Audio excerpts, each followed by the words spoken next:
The blood would not stop, and the man on the makeshift table was a king. 25 healers in 3 kingdoms had tried to save him. Each one had walked out of the room paler than the one before. Each one had left a little more of his life behind on the linen.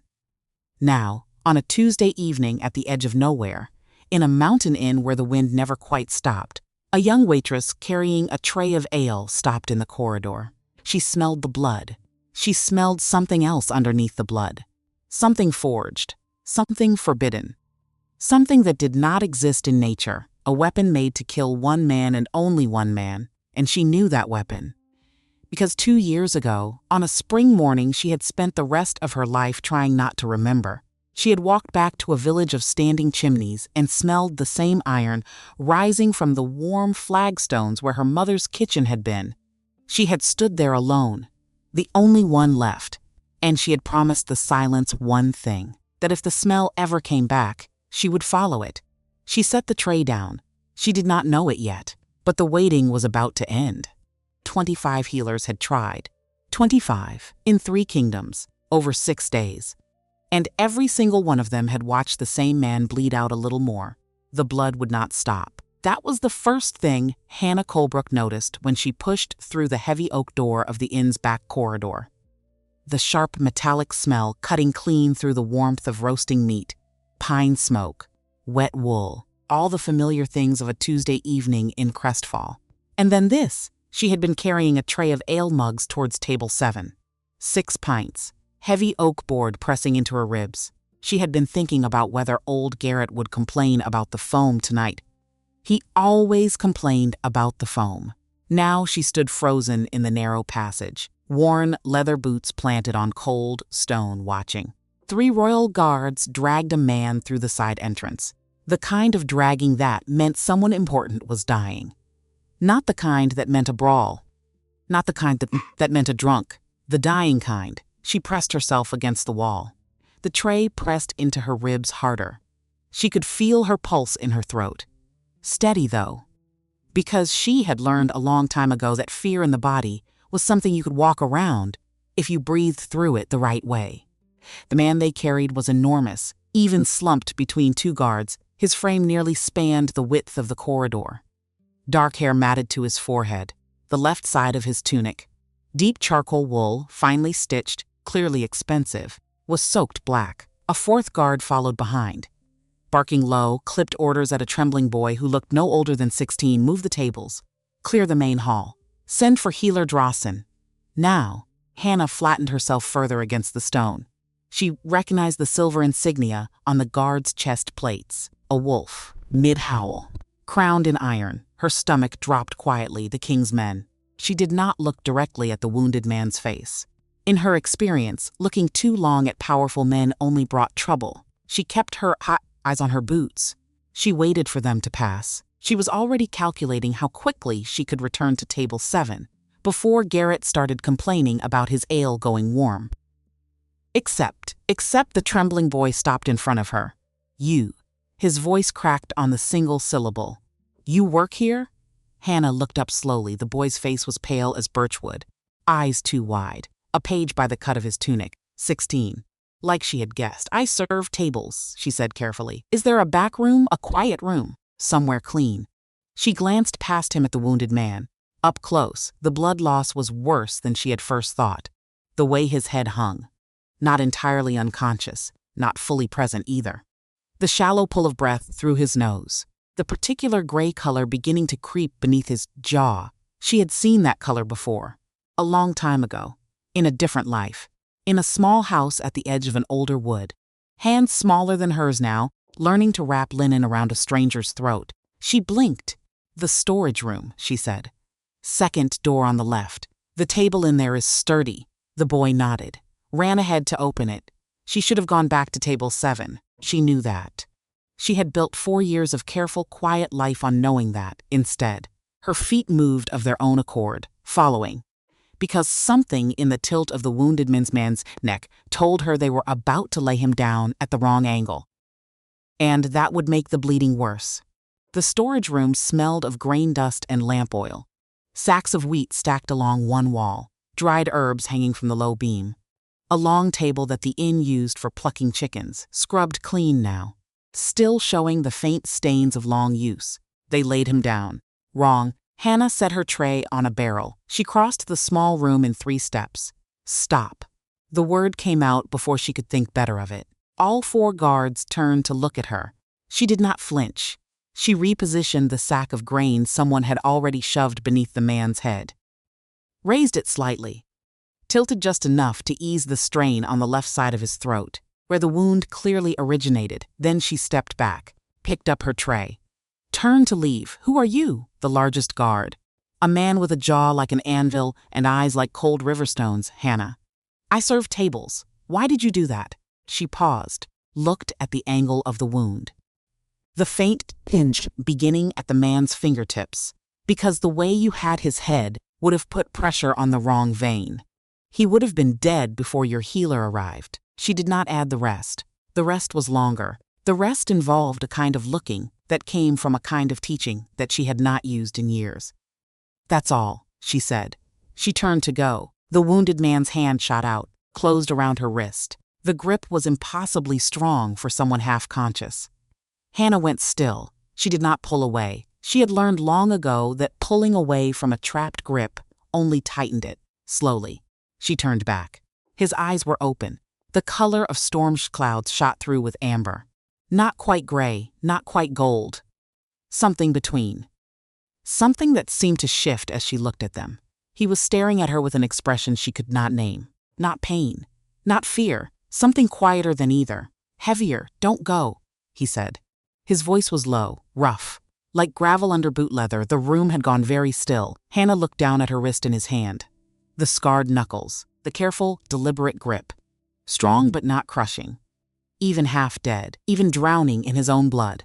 The man knew exactly how much pressure he was using. She looked back at his face. She had no idea who he was beyond the evidence of his guards. The ruined, expensive tunic. The way every person's in the room seemed to hold their breath waiting for him to speak. I am a waitress, she told him clearly, calmly. Not a healer. The corner of his cracked lips moved. It might have been the beginning of something that was not quite a smile. I know, he said. And then his eyes closed again. His grip loosened. His hand fell away from her wrist. Hannah stood there with her tray. She was thinking many things at once. She was thinking about the smell of the wound, because she had smelled it the moment she walked through the door. And she had told herself it was nothing. She had told herself it was just iron, just blood, just a man bleeding the way men bled. It was not just iron, it was ash and together. The 2 metals fused, the fusion forged with intent. Because ash iron did not occur in nature. Ash iron had to be made. By a smith who knew exactly what he was making. For a buyer who knew exactly what he was buying. And ash iron was not a weapon you used on a stranger. You used it on a target. Hannah thought about that. Then she went back to table 7. She refilled Garrett's ale without being asked. She collected 3 empty bowls from the far table. She made herself busy in the practiced way she had perfected over 4 years. Invisible when she needed to be. Efficient always. Careful never to take up more space than required. She did not think about the man in the storage room. She told herself that twice, which meant she was thinking about him constantly. The Stonebell Inn sat at the edge of Crestfall, a market town perched in the valley between 2 mountain ridges. The wind never quite stopped. The winters lasted 4 months longer than anywhere sensible. It was not a glamorous posting for a woman of 24. But Hannah had learned to measure her life by different standards than glamour. She had a small room above the kitchen, a wool blanket thick enough for the cold, enough coin at the end of each week to eat properly, and a reputation among the regular customers as someone who did not cause problems. That last one was the most valuable. She was refilling the bread basket at the counter when she heard the argument begin in the private hall. She was not meant to hear it. The door was nearly closed. But the Stonebell's walls were old and thin, and Hannah had very good ears, a fact she had always kept to herself. The wound won't close, Healer Drawson's voice. Strained and high, I've applied the silver roots twice. It should have worked by now, then apply it again. The guard with the anvil jaw, it won't matter. Something in this wound resists the compound. I've never seen. You are the finest healer in the province. I know what I am. A pause. Cloth rustling. And I am telling you, I do not know what this is. Hannah set down the breadbasket. She thought about the angle of the wound. She thought about the color at his fingertips. She thought about a woman she had known a long time ago. Old Nessa Brightwood. Not a healer. Not officially. Never with a title. The woman in the small house at the edge of the wood near Ashbridge, who had taught Hannah from 12 years old to 17 that sometimes the body's refusal to close was not about the wound at all. It was about what the wound had been made with. Hannah thought about that for approximately 30 seconds. Then she untied her apron, folded it neatly over the counter, and walked to the private hall. The guard at the door put one hand on her shoulder before she could knock. Not your business, he said. I know, Hannah agreed. Is he still bleeding?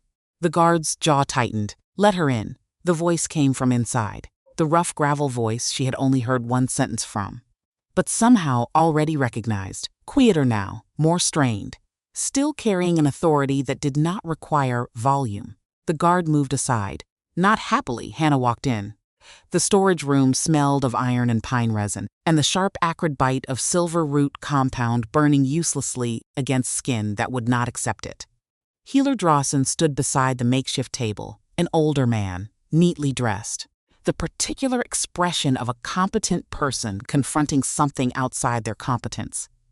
He looked at Hannah the way people looked at unexpected weather, uncertain whether to be relieved or offended. The man on the table had his eyes open again. She crossed the room without asking permission, which she suspected was either the right instinct or a catastrophic mistake. She looked at the wound properly for the first time, long, clean on one edge, ragged on the other, made by something that started sharp and ended broken. What did this? She asked. That is not your concern. The guard again, a cursed blade, the man on the table. His eyes were on her face. Ash iron. Wrapped Healer Drawson made a sharp sound. That is not possible. Ash iron has not been. Hannah nodded. Slowly. She looked around the rooms. Grain sacks, oil jars, dried herbs hanging from the low beam. Her eyes found what she needed in approximately 10 seconds. She moved to the hanging bundles. Selected 2. Moved to the oil shelf, uncorked a small jar, smelled it, replaced it. Took the next one. What are you doing? Drawson demanded. The silver root won't work on an ash iron wound, Hannah said. Not unkindly. It feeds on compound-based medicine. The more you apply, the more it resists. She was already working, hands moving with the quiet efficiency of someone who had done this in worse conditions than this. You need to neutralize the curse first. Then, the wound closes on its own. Silence. She worked for 1 minute, perhaps a little less. When she stepped back, the wound had closed. Not healed, it would scar. The skin around it was still angry red. But the bleeding had stopped completely. And the blue had already begun to retreat from his fingertips, color returning in a slow, quiet tide. Healer Drawson stared. The guard stared. The man on the table looked at his own hand, the one that had gripped her wrist. Then he looked at Hannah with that same unnamed expression from before. 25 healers, the guard with the anvil jaw said. His voice had changed entirely, in 3 kingdoms. For 6 days, Hannah picked up her 2 borrowed herbs, set them back on the shelf where she had found them. Then they were all using the wrong compound, she said simply. She turned to leave. Hannah, she stopped the man on the table, the man whose name she still did not know, whose face she had been carefully not memorizing, whose grip she could still feel faintly around her wrist, said her name as though he had already been carrying it for some time. Sit down, he said. Please. It was the please that stopped her completely. In her experience, men who traveled with 4 armed guards and silver insignia and fine charcoal, wool did not say please to waitresses in storage rooms. She turned back around. I still have tables to serve, she said. I know. And something in those storm and amber eyes shifted. I'll wait. She finished her tables. It took another hour. The dinner crowd at the Stonebell did not thin until the candles on the far wall burned down to their second mark. Hannah moved through it with her usual steadiness, refilling mugs, carrying bowls of lamb stew, nodding at the regulars who called her by name. Old Garrett finally stopped complaining about his ale. The baker's wife from the north end of town laughed too loudly at something her husband said. The fire in the great hearth crackled and spat pine resin into the air. And it was all exactly as it always was. Except there were 2 royal guards standing at the entrance to the private hall. And Hannah could feel, in the particular way she had learned to sense things without looking directly at them, that the man inside was still awake, still waiting. When she finally untied her apron for the second time that evening, Petra leaned across the counter. Petra, the inn's other waitress. Broad-shouldered woman of 30 who had seen everything twice and was surprised by nothing. She said quietly, "You know who that is in the back room, don't you?" Hannah looked at her. "The Alpha King," Petra said, flat. Matter of fact, the way she might say the well's gone dry again. Or frost came early this year, Roland Greyhold. Of the Iron Veil. They say he has not been seen in public in 6 days. They say he was dying. She paused. They say he still might be. Hannah said nothing. "The guard asked Ralph about you," Petra continued, "meaning the innkeeper. Name. History. How long you've worked here?" She tilted her head. Ralph told him 4 years. No trouble. Good worker. Did not say much else. Because Ralph does not know much else. That is accurate, Hannah said. Petra looked at her for a long moment, with the particular expression she reserved for things she had decided not to push on. Then she picked up her own apron and hung it on the hook by the kitchen door. "Be careful," she said simply, and went upstairs. Hannah stood alone at the counter for a moment. The fire had burned lower. The last customers were pulling on their cloaks near the door. Outside, the mountain wind pressed against the shuttered windows with a low, persistent sound, like something asking to be let in. She walked to the private hall. He was sitting up. Someone had found him a clean shirt. Linen, undyed, clearly borrowed from whatever the inn had available, which meant it was slightly too short in the arms and pulling at the shoulders. The charcoal wool tunic had been folded and set aside.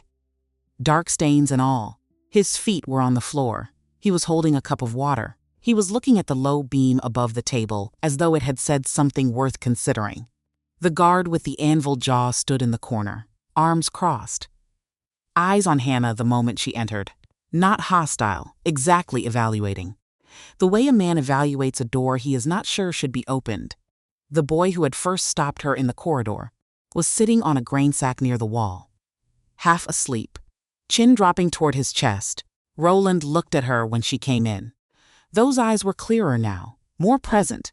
Whatever had been pulling him under before had retreated, at least temporarily. What remained was a gaze that was direct and unhurried and faintly unsettling, in the way that very still water was unsettling. You could not always tell how deep it ran. "You stayed," he said. "You's asked me to." "People do not always do what I ask." Hannah pulled a low stool from beside the wall, sat on it, which seemed to mildly surprise him. She suspected most people either stood at attention or dropped into chairs with elaborate deference. She just sat, the way she would sit anywhere. Hands folded in her lap. Back straight. "How does your side feel?" "Better than it did this morning." He set the water cup down. "Where did you learn that?" "What you did." She considered the question. Not whether to answer, but how to answer accurately. "A woman I knew when I was young," she said. She wasn't a trained healer. She did not have a title. But she understood plants and wounds, and the way curses sit in the body differently than natural injury. A pause. "She taught me what she knew. From when I was 12 until I was 17. Who was she?" Hannah was quiet. Then she breathed in, then she breathed out. Her name was Nessa Brightwood. She had not spoken that name aloud in 7 years. The sound of it in the warm storage room felt strange, almost dangerous, like striking a match in a dry stable. Something shifted in Roland's face, not dramatically, just the smallest catch of breath. The way a man's expression changes when he hears a name he has been carrying somewhere quiet for a long time. Hannah saw it. She did not let on that she saw it. "You know the name?" she said, not a question. He was silent for a long moment. When he finally spoke, his voice was lower. "I know it." The boy on the grain sack had not moved. The guard had not moved, but the air in the room had changed, the way air changed before lightning. A subtle shift in pressure. "How do you know it?" Hannah asked. "That is a question for another time." His eyes were steady on her. "How do you know it?" She looked at her hands. She looked at the low beam. She looked back at him. She disappeared when I was 17, one winter. Her house was there. Her things were there. She was gone. The word sat between them in the warm air. Gone, she was the only one who knew what she knew. The guilds didn't recognize her. The court didn't recognize her. She lived in a house at the edge of a wood near a place called Ashbridge. She watched his face. She watched it very carefully. You know that name too, don't you? His jaw shifted. Yes, she nodded once. Then she stood up. You should sleep, she said. The wound will hold tonight. But your body needs rest to finish what I started. Do not let anyone apply anything else to it. No compounds. No poultices. Just leave it. Roland looked up at her. She was standing now. He was sitting. For once, she was the taller one. Something about that seemed to interest him. Hannah, my lord. She was not sure what the correct title was. It seemed to do. I need to ask something of you. She waited. I need to move through this valley for the next 3 days. There are things that must be done here. Business that cannot wait. His voice was even. But underneath the evenness, she could hear the faint strain of a man who had spent 6 days injured and was not accustomed to being at a disadvantage. And it appears that whoever arranged my injury is still somewhere in this valley, which means I may need someone who understands cursed wounds.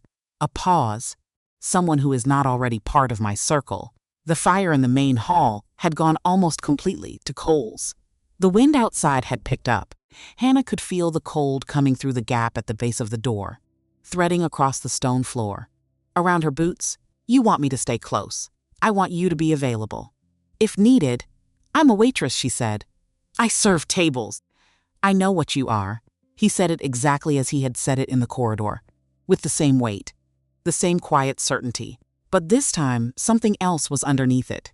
Not quite a question, but the shape of one, as though he knew she was more than she was saying, and was choosing not to press it. Not yet. She thought of the locked box under her cot, the half-burned scrap of paper inside it, the lock of silver hair, the small knife she had not used in 2 years and still kept sharp. She thought of her mother's hands. Cold. In the spring of 2 years ago. When she had come back to Ashbridge from the market in the next town over and found the village black field of standing chimneys and nothing else, she thought of the smell that morning. Ash and iron. Even then. Even before she had a word for it. She had stood in the place where her family's kitchen had been. The flagstones still warm under her boots, the smell rising off the ground like a thing that did not want to be remembered. And she had thought, very clearly, with the steady voice that had been with her since she was 12.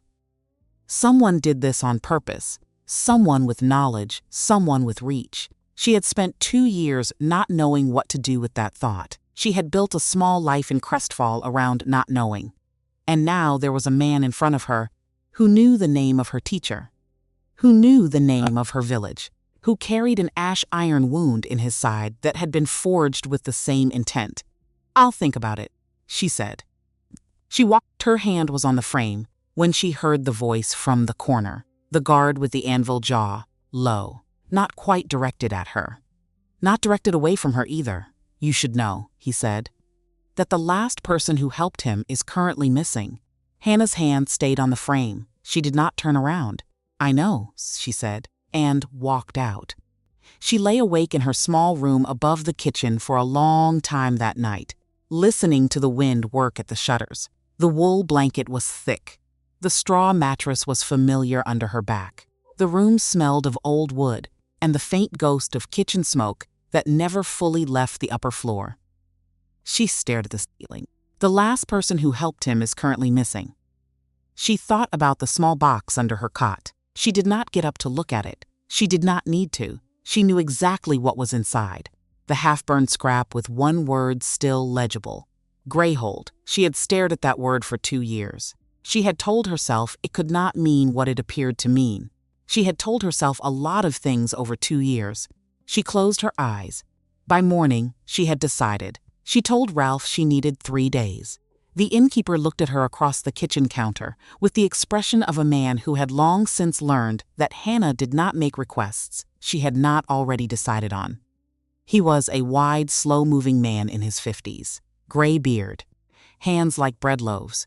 He had hired her 4 years ago based on nothing more than the steadiness of her eyes, and the fact that she had asked a fair wage rather than a desperate one. In his experience, people who knew their own worth caused fewer problems than people who did not. 3 days, he repeated. I'll cover the cost of a temporary girl from the market. And I'll work double shifts when I return. Ralph looked past her toward the private hall. The sounds of the king's men preparing to move had been filtering through the walls since before dawn. Boots on stone, low voices. The creak and jingle of horses being readied in the yard. This about the man they brought in last night. Yes, he was quiet for a moment. Then he reached under the counter and produced a small cloth bundle, bread dried meat, something wrapped in paper that turned out to be salt cheese when she checked it later. He set it on the counter in front of her without a word. Hannah picked it up. Thank you, Ralph. Don't get killed, he said, which was the most sentiment she had ever heard him express. And went back to his bread. The morning was the particular gray-white of early mountain winter. The sky pressed low and heavy. The air carried the smell of coming snow. Hannah came out through the side door with her bundle. A worn canvas pack over one shoulder, a change of clothes, herb kit wrapped in oilcloth. A small knife she had carried for years in a sheath at her belt, mostly out of habit. She wore her heaviest wool dress under a dark cloak that had been good once and was still decent. Boots she had resoled twice herself. She found Roland standing in the yard beside a black horse. He looked different in the morning light, still large, still carrying that quality of banked authority that seemed to occupy space whether or not he was actively doing anything. But the borrowed linen shirt had been replaced with proper traveling clothes, dark wool and leather. Heavy cloak with a fur-lined collar. The wound on his side was covered. He moved with only a slight stiffness that a person would not notice unless they were looking for it. He was looking at the mountains when she came out. He turned when he heard her boots on the frozen ground. His eyes went to her pack, then to her face. You decided. 3 days, she said. Then I go back to my tables. Something moved across his expression. Too quick to name. 3 days, he agreed. The guard with the anvil jaw appeared from the other side of the horse. The expression of a man who had several opinions he was choosing not to voice. He looked at Hannah's pack, at her knife, at her general lack of anything resembling a formal healer's kit, compressed his mouth into a thin line. She rides with the secondary group, he said to Roland. Not to her. Behind the main guard, she rides where she can be useful, Roland said, in a tone that ended the conversation cleanly and without heat. The guard's mouth got slightly thinner. He walked away. A smaller bay horse was brought for her, procured by the guard, whose name, Hannah had now learned from the boy, was Sergeant Tobias Vance. With an expression suggesting he found this arrangement personally offensive, the boy himself, Jonas Wren, 16, page to the king for 8 months, held the bay's reins as she mounted. He gave her a quick, anxious smile. You'll be at the back with me, miss. Hannah is fine. My mother would skin me, then call me miss. He almost laughed. She saw him almost laugh. The first not yet loss she had seen from any of these men in the 12 hours she had known them. He was a good boy. She filed that away. The valley road wound out of Crestfall in a long, pale ribbon of frost. The pines on either side stood dark and watchful. The wind came down from the ridge in long sweeps that carried the smell of stone and old snow. Hannah rode with her hood up. She did not look back at the inn. She did not need to. The shape of it, the warm yellow windows, the narrow black line of smoke from its chimney. All of it was already filed somewhere in her chest, where she kept the things she might need to come back to. The party traveled in a practiced formation, 4 guards forward. Roland in the center with Tobias close, 2 guards behind, Hannah on the bay. Jonas trailing. By mid-morning, they reached a sheltered hollow where the road widened. An old stoneway marker stood half-buried in frozen moss. The guards built a small fire. Hannah sat on a fallen log with her bundle of salt cheese. She watched the tree line the way Jonas had been watching it all morning. Because some habits do not leave you. They wait.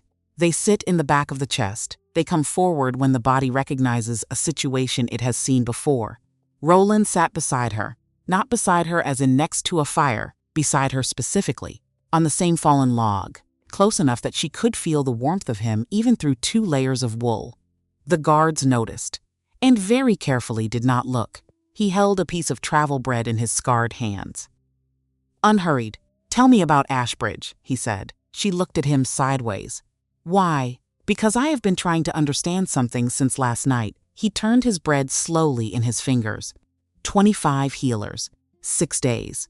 All of them trained in formal traditions, guild knowledge, court medicine. He looked at her, and the one person who knew the answer learned it from a woman with no title.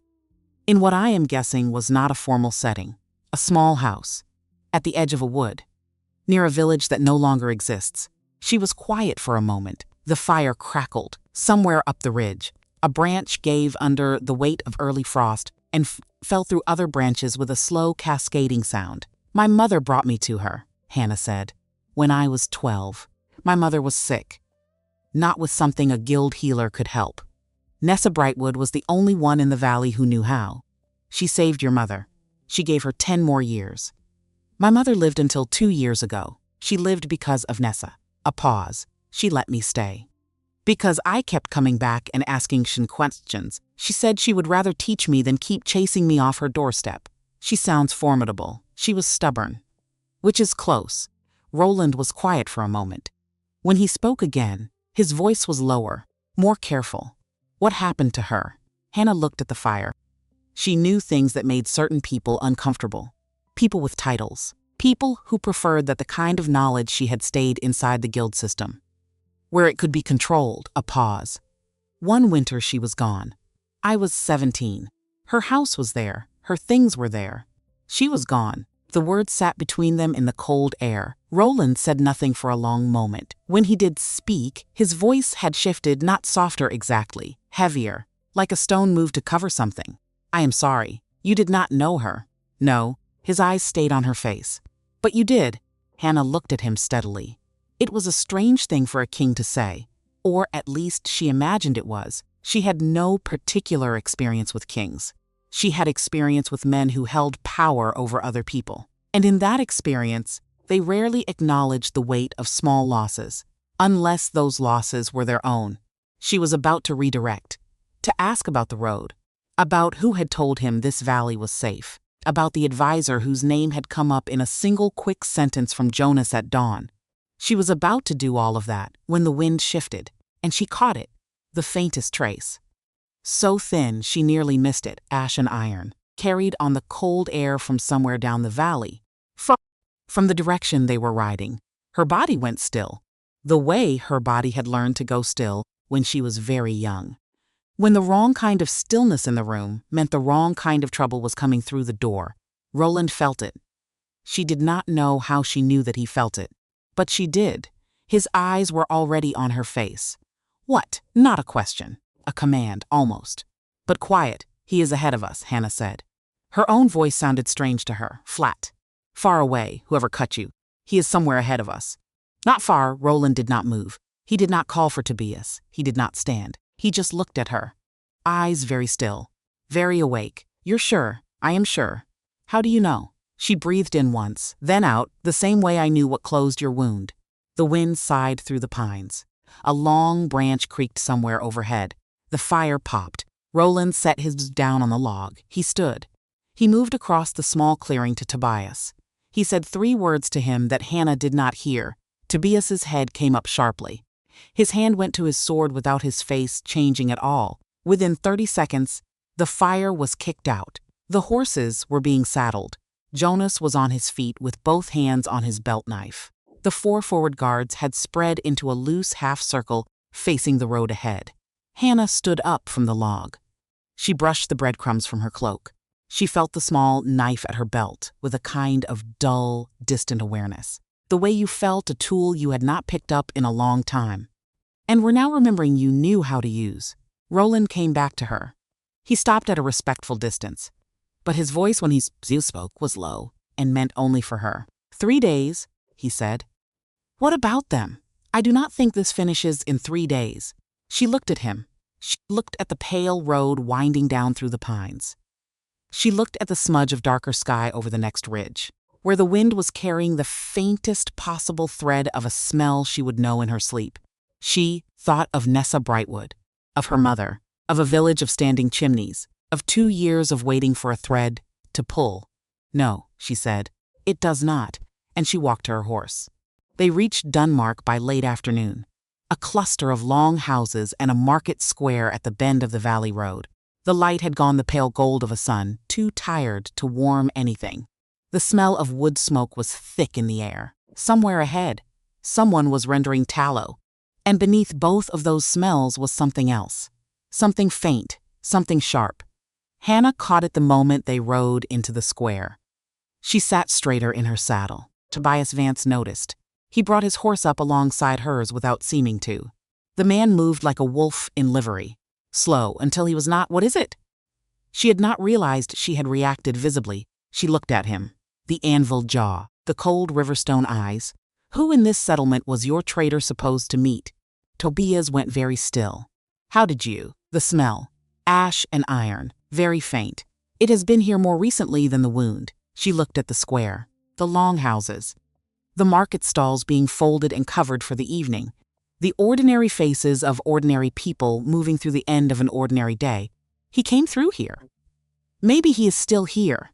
Tobias looked at Roland. Roland was looking at Hannah, and in his expression, the storm and amber eyes, the still water depth of them, she saw the question he had been building toward finally surface, not spoken, not yet but there, clear, present, waiting. "Who are you really?" She looked away first. They found the horse first, a pale gray mare with the Royal Stable brand on her left flank, tied behind the tallow maker's shed at the far end of the market square, still saddled, still bridled, her breath coming in anxious clouds in the cold air. She had been there long enough that her hooves had shifted and stamped the frozen mud into small uneven ruts, but not so long that she had stopped looking toward the road. Tobias sent 2 guards around the back of the shed. 2 more took the alley between the long houses. Roland dismounted without being asked, which made Tobias say his name in a low, sharp tone that suggested. This was a recurring argument between them. Roland looked at him with the particular patience of a man who had heard the argument many times and still intended to do exactly what he was going to do. Hannah dismounted too. Nobody told her to stay back. She suspected that was an oversight she would hear about later. The tallow maker's shed was small and warm. It smelled powerfully of rendered fat and wood ash. A man of perhaps 50 stood in the doorway with his hands raised and an expression of pure bewilderment on his round face. One of the guards was already questioning him. Low, fast, clipped sentences. The man kept shaking his head. Jonas Wren translated from a few steps behind Hannah, having apparently been following along. "The horse arrived this morning. A man paid him to keep it, paid well. Said he would be back for it by nightfall." "Description," Tobias demanded. The tallow maker spoke. Jonas translated, "Medium height, dark cloak.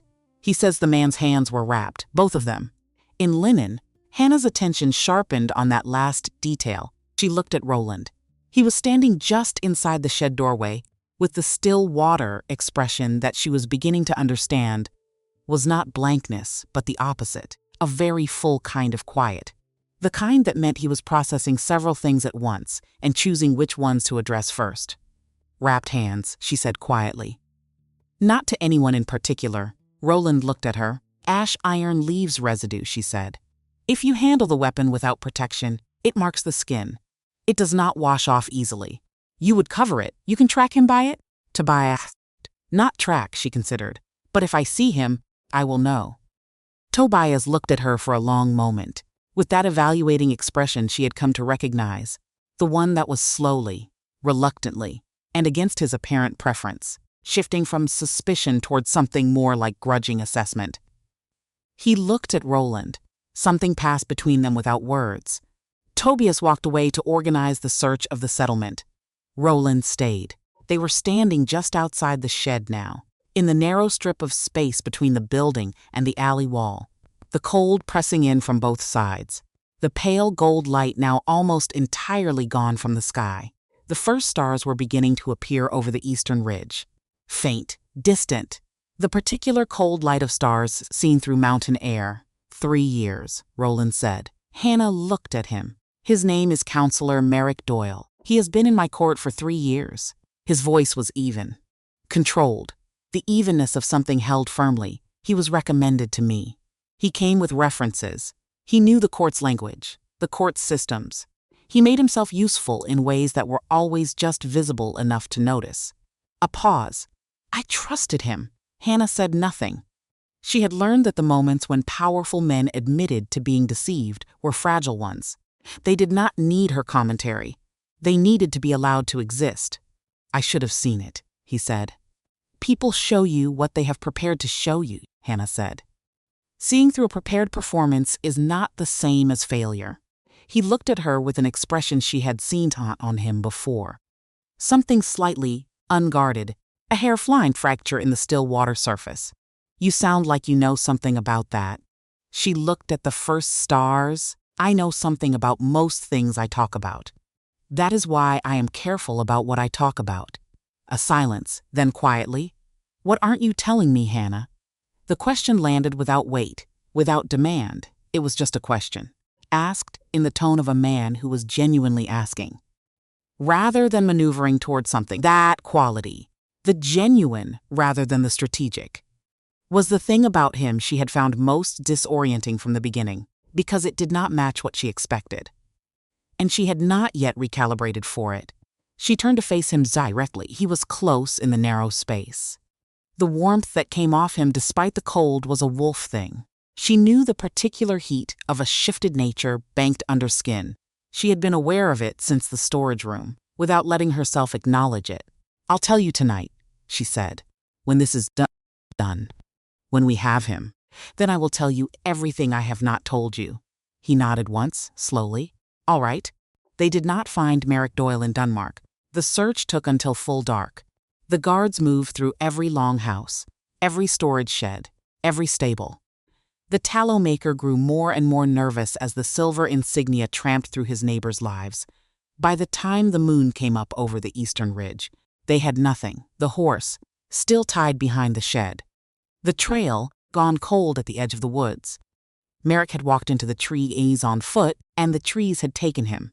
For now, they stayed at Dunmark's only inn, a low-ceilinged place that smelled of straw and old ale and was significantly humbler than the Stonebell, which Hannah found mildly gratifying in a way she could not entirely justify. She was given a room that was mostly a closet with a cot in it, which suited her. Jonas Wren got the room next to hers. She could hear him turning over and over on his creaking mattress for an hour before he finally went still. She did not sleep at all. She lay on her back on the narrow cot in the dark and let herself feel. Carefully, in controlled measure, the thing she had been keeping at arm's length since the alley, not betrayal. He had not owed her anything. He had not known her.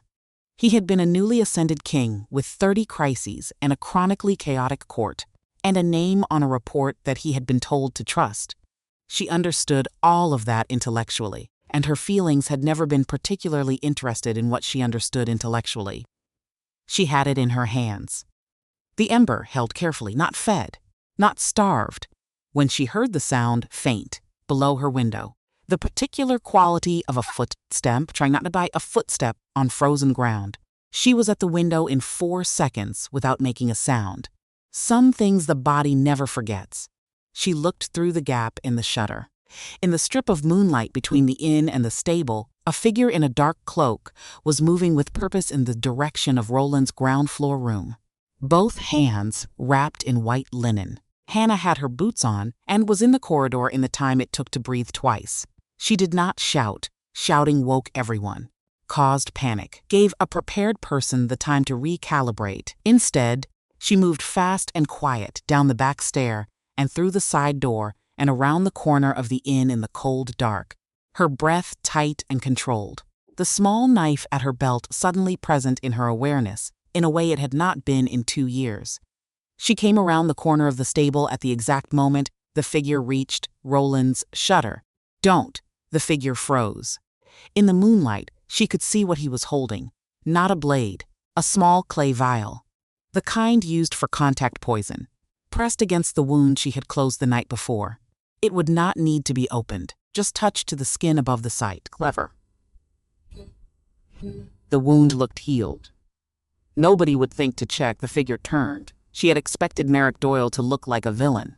The body had a way of telling you, after the fact, that there had been signs. But the face that turned toward her in the moonlight was ordinary, tired, middle-aged. The face of a man who had made a series of small decisions and arrived through them at a place he might not have originally intended to be. "Step away from the window," she said. "You're a waitress." Merrick's voice was almost confused. "You're nobody. Step away from the window." He moved instead. Toward her, fast, the vial still in his hand. Reaching for her wrist, she sidestepped the way Nessa Brightwood had taught her, putting her weight into the stone wall, letting his momentum carry him past her. And then Tobias was there, because Tobias had apparently not been sleeping either. 2 guards behind him, and Merrick Doyle was on the ground in the frozen mud, with his arms pinned before the vial had finished rolling across the cobblestones. Hannah picked up the vial carefully by the base, not the top. She held it. Roland was in the doorway. He had come out at the sound. His cloak pulled over his shoulders, his eyes finding Hannah first. And then the scene in the yard. His expression went through several things quickly and settled on something controlled and very cold. Tobias looked up from where he had Merrick pinned. He looked at Hannah. He looked at the vial in her careful hand. He looked back at Roland. "She was awake," Tobias said, the tone of a man updating a significant file in his mind. "She heard him before any of us." "Yes," Roland said. His eyes were on Hannah. "She did." Merrick made a sound that was almost a laugh from the frozen ground. "It does not matter," he said. "I am not the end of this. I am not even the beginning. The order was placed long before you rode out of the Iron Veil." "My lord," he said the title with a flatness that stripped it of all its weight. "There are people in your court who want you gone. People who were there before you. And will be there after." "Who?" Tobias said. But Merrick's eyes, muddy and tired in the moonlight, had moved to Hannah. "Ask her," he said. "Ask her about Ashbridge. Ask her who in your own household gave the order to burn it. Ask her why Nessa Brightwood had to disappear." His voice dropped. "Ask her how deep this goes, my lord, because I think she knows. And I think you do not." The yard was very quiet. The cold was total. Somewhere on the ridge above the settlement, a nightbird called once and went silent. Hannah stood with the vial in her hands and felt every pair of eyes in that yard turn toward her, including Roland's. She met his gaze, the still water depth of it. "I told you I would tell you tonight," she said. "Tell me now." They sat in the inn's common room. The fire rebuilt. The doors closed. The wind outside had come down from the ridge and was moving through the settlement in long, low sweeps. Tobias stood by the entrance. Jonas had been sent back to his room. Not unkindly, but firmly. In the way you sent someone away when what was about to be said was not something a 16-year-old needed to carry. Merrick was secured in the stable under guard, the clay vial wrapped in oilcloth and locked in Tobias's travel chest. She told Roland everything, not because Merrick had forced her hand, though he had, and she was honest enough with herself to acknowledge it, but because standing in that yard with the vial in her hands and the cold on her face and his eyes finding her first in the dark, she had felt something shift inside her, the way ice shifted on a river in early spring, not breaking, just moving, just beginning to acknowledge that the thaw was already underway.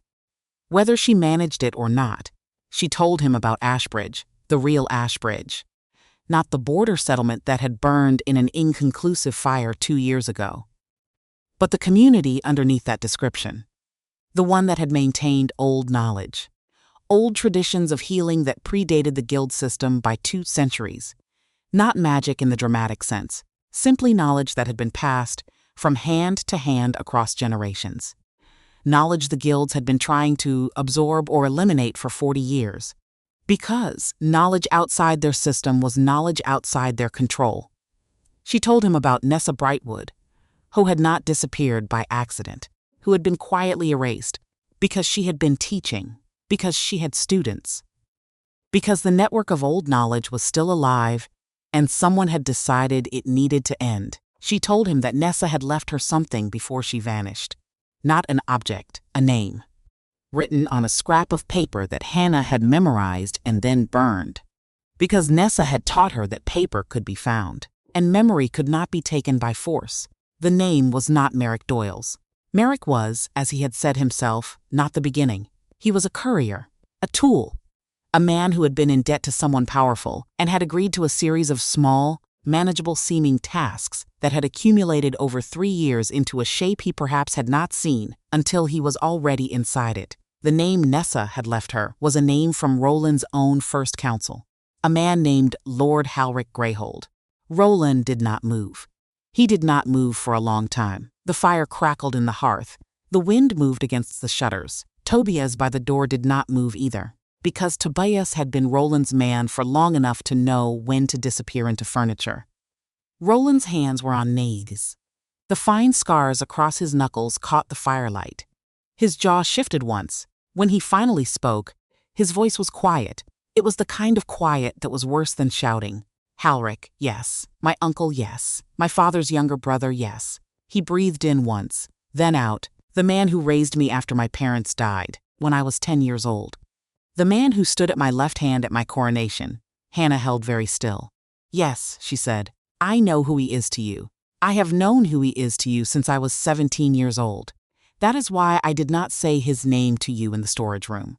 That is why I did not say his name to you on the road. That is why I have not said his name to you in the 2 days I have known you. She paused. Because I knew what it would do to you, and I was not sure you could carry it, and I was not sure I had the right to make you. The fire popped. Roland turned his head and looked at her. The storm and amber eyes were very still, and underneath the stillness, for the first time since she had met him, she saw something break, not loudly, not dramatically. Just the way an old hairline fracture, given enough pressure, finally completes itself. You should have told me, he said. I know, in the storage room. You should have told me. I know. I would have. He stopped. He looked at the fire. I do not know what I would have done. A long silence. That is the truth, he said quietly. I do not know. Hannah let it sit. She knew the value of letting a true thing sit. After a while, he spoke again. 2 years ago, Ashbridge burned. Halric brought me the report himself. He said it was a kitchen fire, spring winds. Bad timing. He said an investigation would only stir grief that the survivors needed to move past. His voice was flat now, the kind of flat that was the only way certain things could be said. There were no survivors to consult. There was a girl who had been at the market in the next town. I remember the report mentioned her. He said she had left for the south. He said the family was gone. He stopped. He looked at Hannah. That girl was you. That girl was me. He told me you went south. I went north. To Crestfall. I had reasons. Roland closed his eyes. When he opened them, they were wet. But he did not let the tears fall. Some men learn early that crying is a luxury they cannot afford. He had clearly learned it earlier than most. I signed the order to close the investigation, he said. I trusted him. Trusting family is not a sin, Hannah said. It is when you are king. It is human. She paused. But knowing now and doing nothing, that would be the sin. The first one was a mistake. The second would be a choice. He looked at her. For a long moment he looked at her. And then, very quietly, he said, Thank you. Hannah did not answer that. She did not have words for it. She looked at the fire instead. Outside, the wind continued its long, low sweep through Denmark. The first thin scattering of snow had begun to fall against the shutters. Roland stood up. He went to the window. He looked out at the dark courtyard, the stable where Merrick Doyle was being held. The ridge beyond it. We ride for the Iron Vale at first light, he said. What about Merrick? He comes with us. Bound. I want my uncle to see the man he sent. I want my uncle to know we have him before he has the chance to prepare a face. Tobias by the door finally spoke, my lord. The journey is 3 days. If word reaches the Iron Vale before we do, word will not reach the Iron Vale before we do. Because we are going to ride harder than word can travel. And because my uncle is going to spend the next 3 days believing that his man has succeeded. And that I am dead in a mountain inn. He turned from the window. Let him plan his celebration. Let him write his condolences. Let him fit himself for the regent's circlet. And then let him watch me ride through the gates. The look on his face, I said, it was a thing Hannah would remember. She did not know yet that she would carry it for the rest of her life. But she felt It lodged somewhere behind her sternum like a small, permanent stone. The way a man looked when family became enemy, without ceasing to be family. That was the part that broke him. That was the part she could see breaking him. She stood up too. "You should sleep," she said. "If we ride at first light," he looked at her. "Will you sleep?" "No, then I will not either." He sat back down by the fire. She sat back down across from him. Tobias by the door did not move. The three of them sat in the warmth of the inn's common room, while the wind moved against the shutters and the snow began in earnest. Nobody spoke for a long time. It was the kind of silence that did not need to be filled. The kind of two people share when they have just stopped pretending. They rode out before dawn. The sky over the eastern ridge had not yet begun to gray. The party had grown by one prisoner, Merrick Doyle. Bound at the wrists, ankles loose enough to keep his seat on the spare horse Tobias had procured. A guard rode on either side of him. Tobias rode behind. Roland rode at the front. Hannah rode beside him. Nobody questioned the arrangement. Tobias did not even compress his mouth into a thin line, which was the closest Tobias Vance got to outright approval. Jonas Wren rode just behind Hannah on his small dun horse. The boy had been quiet since they had brought him out of his room. He had the look of someone who had pieced together more than that adults had wanted him to. The snow had stopped sometime in the night. The road was a pale ribbon of frost again. The pines on either side stood heavier now, dusted with white. Watching, they rode hard. Roland set a pace that pushed the horses to the edge of safe and held them there. Hannah kept up. She had grown up on mountain ponies. She knew how to read frost on a road. She knew how to give a horse its head on a slope and take the reins back at the bottom. The bay she had been given was a good, steady animal. He understood what she was asking. He gave her what she asked. By mid-morning, they had cleared the high pass and were dropping into the long, shallow valley that ran toward the lowland border. By mid-afternoon, the pines had begun to give way to open scrub, and the air had warmed by several degrees. By dusk, they had made what should have been 2 days' travel. The horses were spent. They stopped at a way station, a small stone building maintained by the Royal Road Wardens, stables, a common room, a pump, enough beds for the guards, and a small private chamber that the warden hurriedly evacuated for the king and the prisoner. Hannah did not see Roland for the rest of the evening.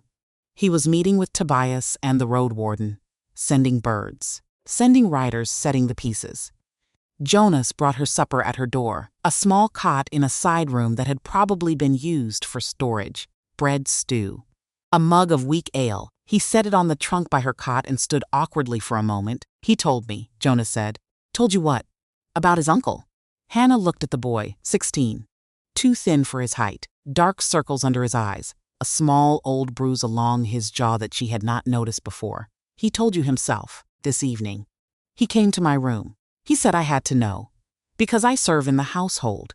He said the next 3 days I might see things that confuse me, and he wanted me to know the truth from him." Not from a rumor, she nodded slowly. That was a kingly thing to do. That was the thing a man did when he had decided what kind of king he was going to be. "How are you?" she asked. The boy looked at the floor. "My father served Lord Halrick when I was small," he said, "before he died. Lord Halrick used to bring me sweets when he visited the house. He was kind to my mother after the funeral." His voice was very small. "I do not know how to." He stopped. Hannah set down her bread. She crossed the small room. She put a hand on his shoulder, briefly, not for long.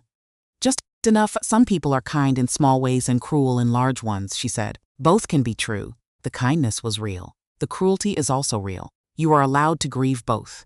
You do not have to choose." Jonas blinked hard. He nodded once. He went back to the door. He paused there. "Miss Hannah is fine." "We are past Miss Hannah. Yes, he is not the same. Since you came." "The king." She did not answer that. She looked at the boy. "Sleep," she said. "Tomorrow will be long." He nodded. He closed the door behind him. Hannah sat on the cot with her bread getting cold in her hands. She thought about a great many things. She did not eat the bread. She slept 4 hours. It was more than she had expected. She woke to the sound of horses being saddled in the pre-dawn dark. She woke to the smell of frost and the faint, sweet smell of wood smoke from the warden's kitchen. She woke with one thought clear in her mind. This is the day everything changes. She did not know how she knew. She just knew. The way the body knows things before the mind has words for them. The way Nessa Brightwood had taught her. She got up. She washed her face in the cold water from the basin. She put on her cloak. She went to the yard. Roland was already there. He stood by his black horse with his hand on the saddle. He was looking at the sky. The sky was the deep blue-gray of an hour before sunrise. The first stars were going out. A few held on stubborn and bright over the western ridge. He turned when he heard her boots. He looked at her. For a long moment, he just looked at her. "You did not sleep," he said. 4 hours. That is more than I managed." He almost smiled. "Almost. We will be at the Vale by tonight," he said. "If we ride the way we rode yesterday, yes. There is something I should say to you." Before we get there, she waited. He did not say it immediately. He looked at the horse instead. He adjusted a buckle that did not need adjusting. Then he turned back to her. "You did not have to come, I know. You could have told me everything in the inn and gone back to your tables. I know. Why did you come?" She thought about that. It was a fair question. She thought about Nessa Brightwood. She thought about her mother. She thought about the half-burned scrap of paper in the box under her cot at the Stonebell. She thought about Roland's hand around her wrist in the storage room. The careful, deliberate grip. She thought about a man who had said, "Please, I came because for 2 years I have been waiting," she said. "And then you walked into my inn bleeding from a wound that only one kind of knowledge could close. And I knew the waiting was over." He nodded. Once, slowly. He did not say anything else. He helped her into her saddle. He did not need to. She was perfectly capable of mounting her own horse, and had done so for 20 years. But he held the bay's bridle steady while she swung up, and his scarred hand rested for a moment on the bay's neck, right where her knee touched the horse's shoulder. The warmth of his hand passed through the leather of his glove and the wool of her dress, and into her skin for a count of 3. Then he turned away. Then he mounted his own horse. Then they rode. They were 2 hours from the way station when it happened. The road had narrowed where it cut through a stand of old pines. The horses had slowed to single file. Hannah was looking at the tree line the way she had been looking at it for 2 days. The way Jonas had been looking at it. The way Tobias had been looking at it.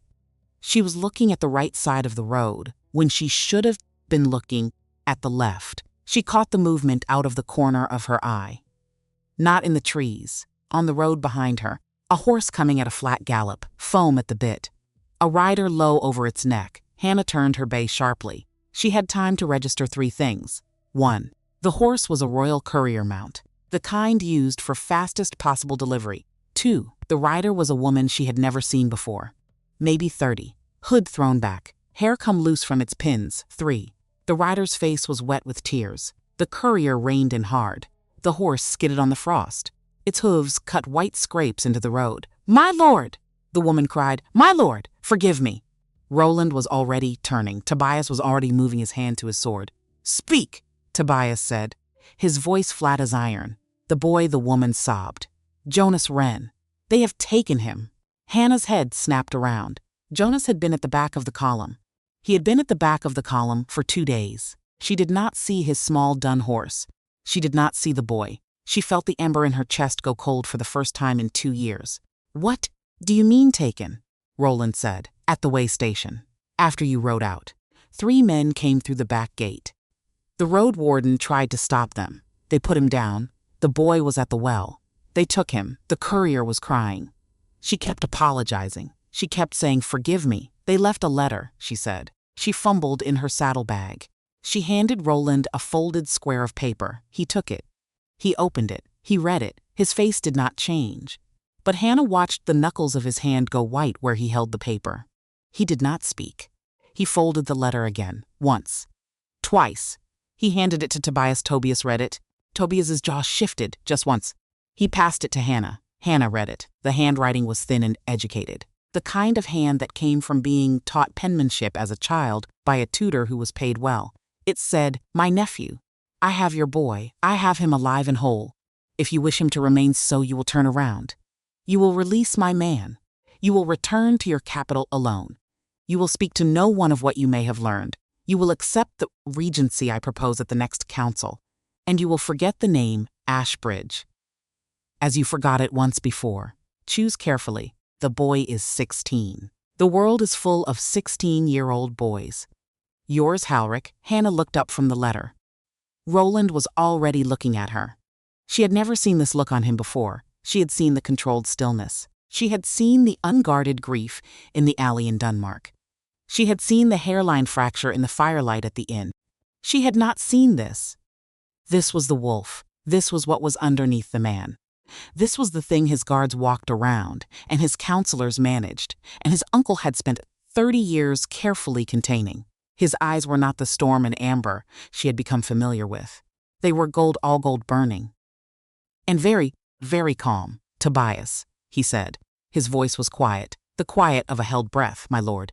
We are not going back to the Iron Vale, my lord. We are going to my uncle, wherever he is keeping that boy. We are going there, and we are going now, and we are going to bring my page home. My lord, the letter says. I know what the letter says. A pause. I am not the kind of man who pays a ransom for a child. My lord, with respect. We do not know where, Hannah. He turned to her. The gold eyes. The terrible calm. You found the smell of him on the wind in Denmark. Can you find him again? She thought about it. She thought about the box under her cot, the half-burned scrap of paper. She thought about the lock of silver hair. She thought about Nessa Brightwood's voice, from 11 years ago. In a small house at the edge of an older wood, the land remembers. Child, people can lie. The land cannot. If you know how to listen, the land will tell you where the wound is? Yes, she said. Then find him. She nodded. She turned her bay. She looked at the trees. She closed her eyes. She let the cold air come into her nose. She let it fill her lungs. She let her body remember what it had learned a long time ago and had been pretending to forget for the last 2 years. Ash and iron, the faintest possible thread, carried on the wind from the south, from the lowlands, away from the Iron Vale entirely. She opened her eyes. South, she said. He is south of us, not in the capital. There is an old hunting lodge that belonged to your family. I do not know where, but the wind says south. Roland looked at her for one heartbeat. My grandfather's lodge, he said, on the lake. 2 hours hard ride from here. He turned his horse. He did not give the order. He simply moved. The party moved with him, including Hannah, including Tobias, including Merrick Doyle. Bound and silent on his spare horse, who looked at Hannah as she passed him with an expression that was, perhaps for the first time in his life, afraid. The road narrowed. The pines closed in. The cold tightened on her face like a held breath. They reached the lodge in just under 2 hours. A long, low building of dark timber on the edge of a frozen lake. Smoke rising from one chimney, 3 horses tied in the yard. No flag, no banner. A place that wanted to be forgotten. Roland reined in at the tree line. Tobias signaled the guards. They dismounted. They moved like men who had done this before. Hannah dismounted too. Nobody told her not to. She had passed that point somewhere on the road. Stay behind me, Roland said. I will stay where I am useful. He looked at her. The gold had not left his eyes. Hannah, Roland. It was the first time she had used his name. He heard it. He nodded once they moved. The door was unbarred. That was the first thing wrong. The second thing wrong was the smell. Ash and iron, strong, fresh, recent. The third thing wrong was Halric himself. He was sitting by the fire, a cup of wine in his hand. 16-year-old Jonas Wren on a wooden stool beside him. Wrists tied, a bruise along his cheek, but breathing, whole, eyes wide and alive. Halric did not stand. He looked at Roland. He smiled. It was a tired smile. The smile of a man who had been waiting. Nephew, uncle. You came faster than I expected. I came faster than you planned. Roland did not move toward him. He did not move toward the boy.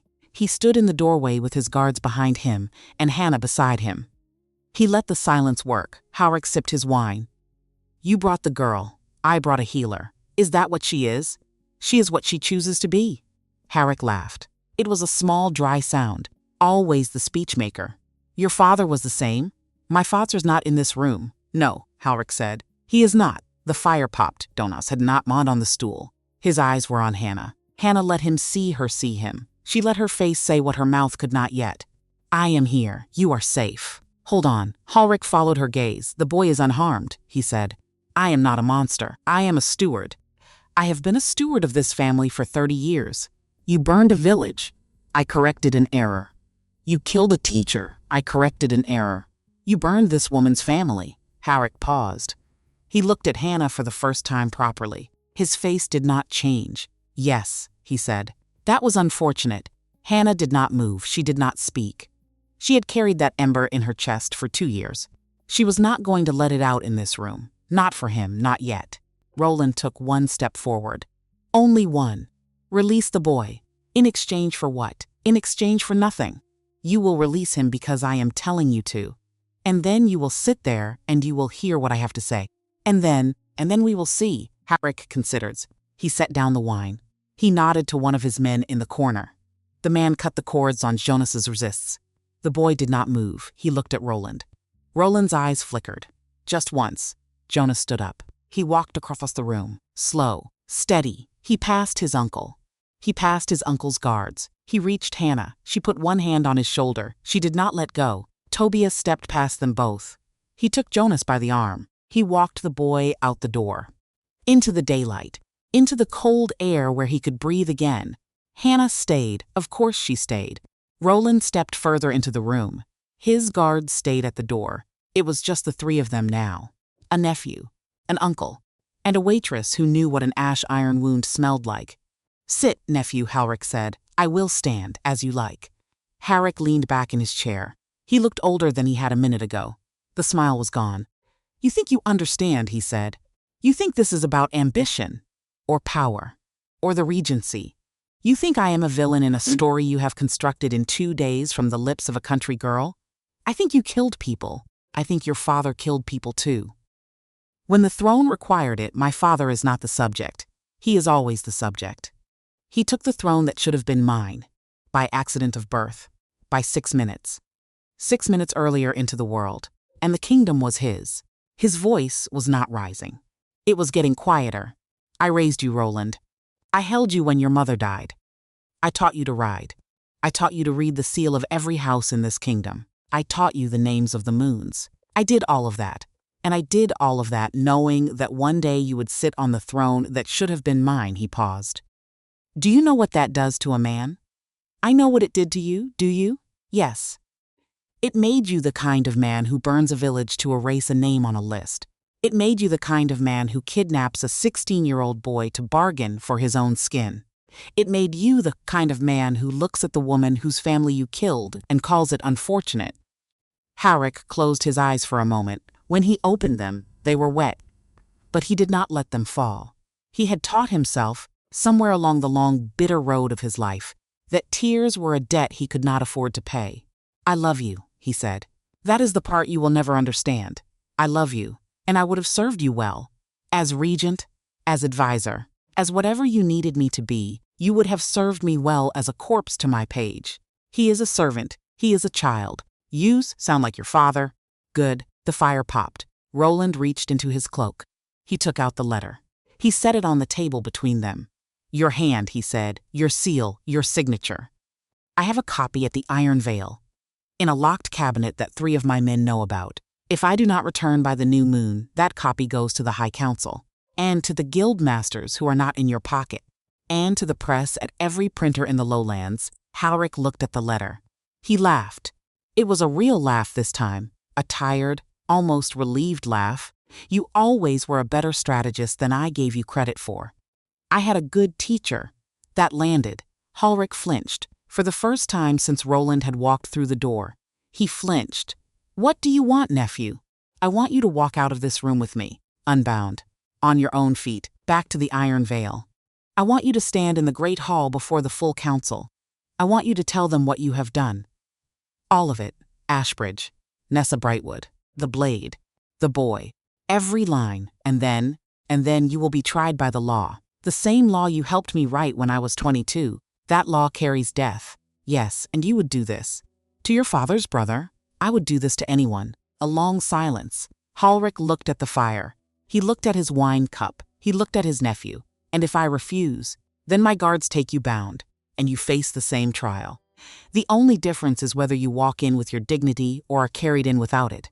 Harrick nodded, slowly. You really are his son. I am my own. Halric stood up. He set the wine cup down on the mantel. Carefully, as though it mattered where he set it, he looked around the room. The lodge his father had built. The fire his grandfather had warmed his hands by. He looked at Hannah. He looked at her for a long time. I am sorry, he said. For what part? All of it. She did not answer. She had not come to give him absolution. She had come to bring a boy home, and to put a name to a fire. Halric turned to Roland. I will walk. Good. He walked past Roland, past Hannah, out the door, into the daylight, into Tobias's waiting hands. The journey back to the Iron Vale took 3 days. Halric rode bound at the wrists but unshackled. Roland's choice. Roland's mercy. Roland's signal to the watching court that whatever came next would be done by law and not by rage. The trial was short. The evidence was complete. The letter. The vial. Merrick Doyle's full confession.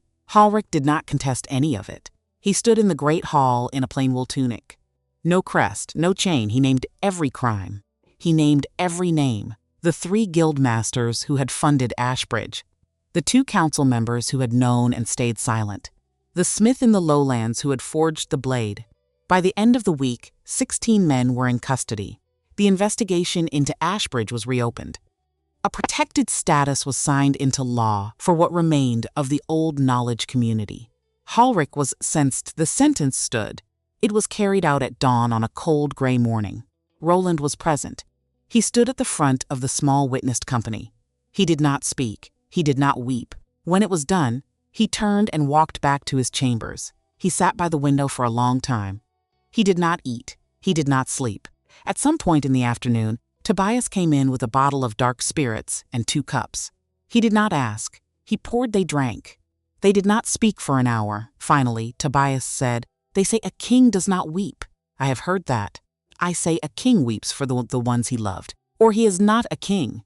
He is a knife in a chair. Roland did not answer, but his hand tightened around the cup. Tobias poured again. They drank again. The light moved across the floor. Hannah went back to Crestfall, not to stay, to finish. She told Ralph. She told Petra. She paid the temporary girl from the market. She climbed the back stair to her small room above the kitchen one last time. She sat on the cot for a while. She looked at the wool blanket. She looked at the shuttered window. She looked at the box under the cot. She did not need to open it anymore. She knew what was inside. She picked up the box anyway. She held it for a moment. Then she set it back. Some things you carry with you. Some things you leave where they belong. She walked out into the spring afternoon. The wind off the ridge had finally lost its winter teeth. Her horse was saddled and waiting. She rode south. She was an hour from the Iron Vale when an old woman in a brown cloak stepped out of the tree line onto the road. Hannah reined in. The woman lowered her hood, silver hair, faded blue eyes. A face 7 years older than the one Hannah had carried in her memory. Nessa Brightwood. Alive, Hannah did not speak. She could not. The old woman walked forward. She put her hands on either side of Hannah's face. She looked at her for a long time. You found the name, Nessa said. I knew you would. I waited. I am sorry I had to wait. Hannah's mouth opened. Nothing came out. I went where they would not look, the old woman said softly. Quiet villages. Small farms. Places where my hands could still be useful and my name could be forgotten. I waited for the right moment to come home. You made it for me. The old woman pulled her down from the horse, held her against her chest. Hannah cried. She cried the way she had not cried since she was 17, the kind of crying that comes out of a body that has been holding for too long. She cried until the sun moved. Nessa held her the whole time. Summer came to the Iron Vale. The valley below the keep turned gold. Hannah set up a room in the east wing, small, warm, wide window facing the lake. She wrote every day. She wrote the knowledge Nessa had taught her, the knowledge she had added on her own, the knowledge other survivors brought when they came forward under the new protection. She wrote it all down, in multiple copies, in her own hand. In language plain enough that a clever child could follow it, Nessa took the room next door. Jonas Wren was her first student. Tobias Vance never came into the room. But every morning before her students arrived, Hannah found a single apple on her writing table. Always one apple, always polished. She never asked. He never said. It was enough. Survivors began to come. Two at first. A woman from the northern border who had once been Nessa's student before Hannah was born. A man from the southern marshes who had hidden his grandmother's notebooks in a flour barrel for 19 years. They brought what they had. They sat in the warm room and they wrote. Then 6 more, then 12. By midsummer, the room was full every morning. Hannah did not call herself a teacher. She did not need to. The work called itself. Roland came sometimes, not often. He had a kingdom to put back together. He had council seats to fill, laws to rewrite, guild masters to deal with, survivors of Ashbridge to find and compensate, a reputation to rebuild, both his uncle's damage and his own original sin of having signed the order that closed the first investigation. He worked, the way he did everything, quietly, steadily, without performance. But he came to the East Wing sometimes. He stood at the door. He did not interrupt. He watched her work for a few minutes. Then he went back to his own. Hannah noticed. She did not say anything, she noticed. Late summer. The light through the wide window was gold. The grass beyond the keep walls moved in a wind that smelled of warm earth and distant rain. Hannah sat at the writing table, pen in hand, page half filled. She heard the door. She did not look up. She knew the step. He crossed the room. He stood beside her. He looked at the page over her shoulder. He did not speak for a long moment. Then, will you stay? She set the pen down. She looked up at him, the eyes she had known now for months. The fine scars on the hand that rested on the back of her chair. I have stayed, she said. He nodded. He pulled out the second chair. He sat down beside her. He did not take her hand. He did not say more. He just sat. The light moved across the floor. The wind moved through the grass. A man and a woman in a warm room with work worth doing, and the particular quiet of a life that had finally, honestly, become their own. Autumn arrived slowly, not in one sweep, the way autumn arrives in the lowlands when the mountains are still far enough away to be polite about it. The leaves on the oaks beyond the keep walls went from green to a tired yellow, then to copper, then to the deep red of old wine. The wind that came down off the ridges at evening carried a different cold than the cold of last winter. Cleaner, drier, edged with wood smoke from 100 farmhouse chimneys across the valley. Hannah noticed. She noticed everything now, because for the first time in 7 years, she was allowed to notice. She was sitting at the writing table on a Tuesday afternoon when Petra walked through her door. Petra, a traveling cloak, with a canvas pack over one shoulder, the same pack she had used to carry her things from one inn to another for 15 years. Hannah set the pen down. She did not stand up. She just looked. You came. You wrote me a letter, Petra said. You said come. I came. That is how letters work, Hannah. Her broad shoulders had not changed. The 30-year-old's habit of seeing everything twice and being surprised by nothing had not changed. But there was something gentler in her face than Hannah remembered. Like a woman who had decided, somewhere on the long road south, that being a stranger to her own friend was not a debt she was willing to keep paying. Hannah stood up. She crossed the room. She did not hug Petra. They had never been huggers. They were two women who had worked the same inn for 4 years and had communicated by tilts of the head and the occasional shared eye roll at a difficult customer. She put her hand on Petra's arm instead, briefly. Just enough. I have a room, Hannah said, in the south wing. 2 windows. It's warm. Are you serious about this? The teaching? The writing? Yes. Then I'm serious about helping you eat. Because I have known you for 4 years and you forget to eat when something is in front of you on a page. Hannah laughed. A real laugh. The kind she had not made in years. It came out of her like something startled out of long grass. Petra blinked. Hard. She turned away to look out the wide window, pretending she had not heard the sound. The view is nicer than the Stonebell, Petra said gruffly. I will give you that. You will give me more than that. Eventually, yes. Petra did not turn around. Eventually, she left to find her room. Hannah went back to her writing table, but she sat there for a moment with her pen in her hand and did not write.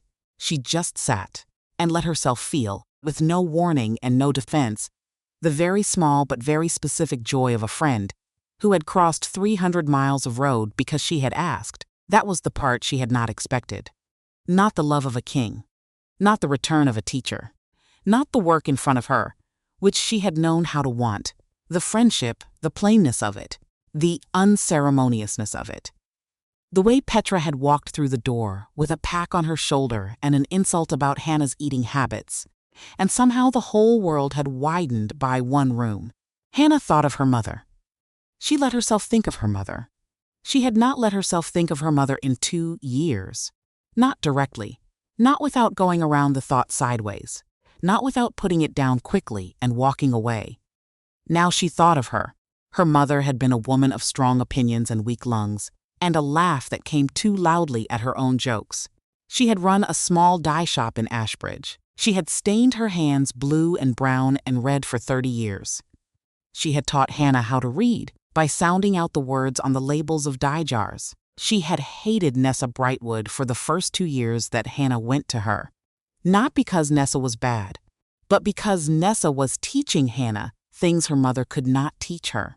And then one morning, Hannah's mother had walked the 4 miles to Nessa's cottage by herself, and they had sat together for an afternoon, and after that, they had been friends. She had been 46 years old when Ashbridge burned. She had not deserved any of it. Hannah thought of her now in the afternoon light. She did not cry. She had cried already, with Nessa. On the road now, she just held the thought of her mother carefully in her chest, the way you hold a small warm bird that has finally stopped struggling. She picked up her pen. She wrote her mother's name at the top of a fresh page. Then she wrote, below it, the recipe for the blue dye her mother had been most proud of, the one that did not fade, the one that the merchants in the lowland markets had paid extra for, the one Hannah had stood beside her mother making 400 times before she was 12 years old. She wrote it the way her mother had taught her, plain language, step by step, as if a clever child could follow it.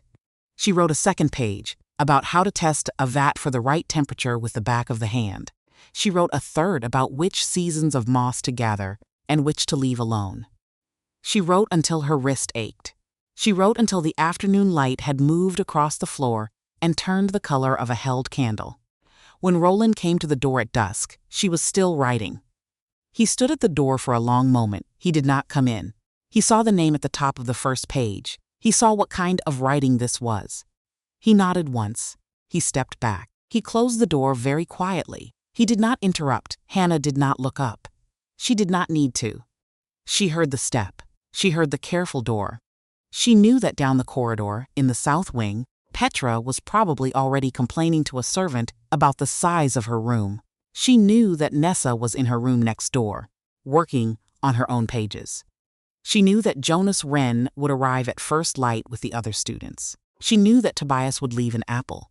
She knew that the survivors would keep coming for as long as the work needed them. She knew, with a clarity that did not require words, that she was no longer waiting for anything. She was here. She was held. She was building. The light moved across the floor a final time. The wind in the valley below the keep walls picked up, carrying the smell of late apples from the orchards, carrying the wood smoke, carrying the slow turning of a year that had finally come around to autumn after the longest winter of Hannah Colbrook's life. She kept writing. By the time the candles needed lighting, she had filled 12 pages. She set the pen down. She blew on her fingers. She smiled at nobody in particular.